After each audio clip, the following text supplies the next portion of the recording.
l'autre passe pas, je comprends pas. Rassemblement ce dimanche 6 mars 2022 pour soutenir le peuple ukrainien. La présence dans ce rassemblement de monsieur le maire de Bordeaux, Pierre Unique, nous lui posons la question, allez-vous ouvrir des lieux fermés? Il nous répond avec aucune hésitation, oui, je ne veux surtout pas faire de polémique. Rappelons à monsieur le maire qu'un SDF est mort à Bordeaux. Et nous n'avons rien fait. Je suis moi aussi responsable d'avoir rien fait.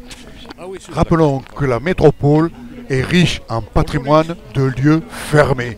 Écoutons monsieur le maire si vous le voulez bien. Voilà, votre présence est indispensable dans cette manifestation qui réunit pour soutenir le peuple ukrainien.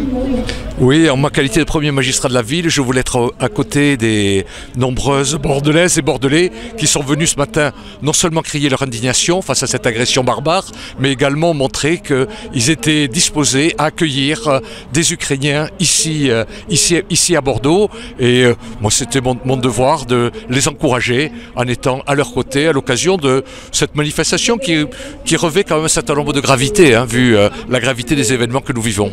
Est-ce que Bordeaux Métropole va se mobiliser pour inciter que tous les maires fassent la même chose que la métropole? Oui. Les 27 maires de la métropole ont déjà indiqué qu'ils étaient prêts à se mobiliser pour accueillir eux aussi des ressortissants. Donc il y a vraiment une mobilisation, je pense, qui se fait dans d'autres villes, d'autres métropoles de France. Mais je pense que c'est important que Bordeaux, en plus, on a une tradition quand même d'une ville qui en général sait répondre présente aux grandes heures de notre histoire. Donc Bordeaux est présent et fera preuve de générosité en accueillant des Ukrainiens comme on a accueilli cet été des Afghans. Dans l'urgence, on a accueilli ici des Afghans. On a été, je crois, l'une des premières villes à être mobilisée à cette fin. Donc il faudra ouvrir des lieux qui sont fermés et qui pourraient être réouverts pour justement accueillir ces gens-là dans des conditions véritablement humaines, le mieux. Bonnes conditions. Oui, alors il y a des familles qui sont volontaires pour accueillir, donc je pense qu'elles le feront bien. Nous allons ouvrir, comme nous l'avions fait cet été pour les Afghans, nous allons ouvrir l'auberge jeunesse pour permettre un accueil qui n'est pas durable, mais un accueil d'urgence pour, à partir de l'auberge jeunesse, voir où iront ensuite ceux qui seront accueillis dans l'urgence dans ce lieu. Quel message fort vous avez à faire passer à nos concitoyens qui vous écoutent? Maintenez la pression, maintenez votre indignation. Ne ratez pas une occasion de dire que cette guerre sur le sol européen vous indigne. Elle est barbare, elle ne respecte même pas les codes traditionnels de la guerre. Et au-delà de cette indignation, restez mobilisés aussi à des fins humanitaires pour aider le peuple ukrainien. Est-ce que l'Europe a peur d'une troisième guerre mondiale, ou est-ce que c'est plutôt ça? Ça plane, mais c'est pas d'actualité?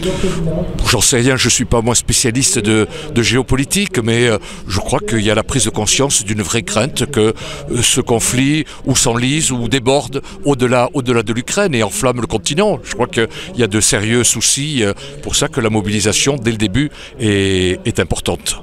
Donc il faudrait dire, ne vendons plus d'armes pour faire tristement, on fabrique des armes et on les revend, la France fabrique des armes et les revend, et on ne devrait plus fabriquer des armes. À condition que tout le monde arrête, voilà. Si tout le monde arrête, effectivement, moi je suis pour le désarmement, notamment nucléaire, dont on ne parle pas beaucoup, mais effectivement il faut travailler pour qu'un désarmement nucléaire plutôt qu'une escalade. Ça me paraît être des impératifs qui dépassent la ville de Bordeaux, mais je pense qu'il faut que l'Europe prenne conscience du fait qu'il est temps de mettre un terme à cette escalade.